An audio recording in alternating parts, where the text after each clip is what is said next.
Inviting people to Islam is a tricky thing to do, mainly because it depends on the individual that's been approached. Depending on their interests, on any preconceived misconceptions and doubts that they might have, any prior negative impressions that they might have about Islam, it differs. Usually, I recommend one of two books, if you like, or one of two approaches. The first, which I find to be incredibly useful, is to give them a book of du'as, supplication. There's a reason now, in the United States and perhaps across the world, there is a resurgence of Sufi teachings and people turning to Sufism. And there was a time when Wahhabism was at the forefront of conversion. Now it seems it's Sufism. So they've gone from one extreme to the other.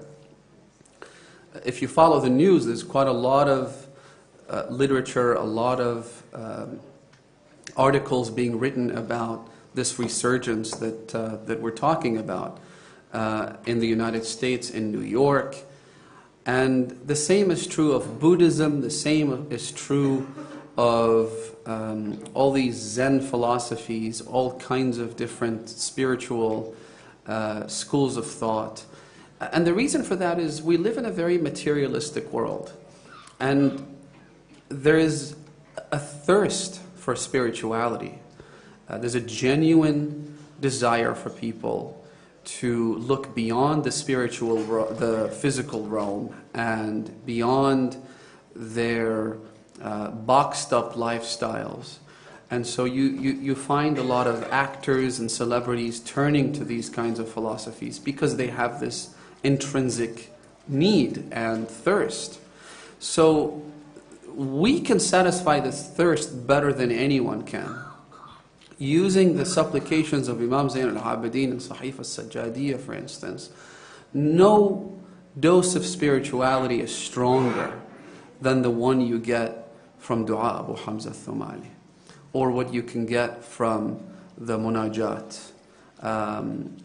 Although munajat are not part of Sahif al-Sajjadiyya. But the point here is that the dua is a really powerful weapon. It's a powerful means of introducing people to Islam. So that's one thing I would do, especially if I notice that the individual seems to be on this quest for spirituality. The other is to introduce them to Islam through Imam al-Hussein alayhi salam. And the reason for that is that obviously Islam is all over the news. There's a lot of talk about ISIS and terrorism and extremism and so forth. So to present them with what I consider to be the antidote to the ISIS poison, which is Imam al-Hussein, the compassion of Imam al-Hussein, the generosity of Imam al-Hussein, also coupled with the tragedy of the Imam, the incredibly powerful messages of the Imam, the oppression to which he was subjected, that has to move even the coldest of hearts. So introduce them to Islam through Imam al-Hussein by saying, look, there's a lot of talk about Islam right now. There's a lot of different viewpoints, a lot of different people pulling you into their direction.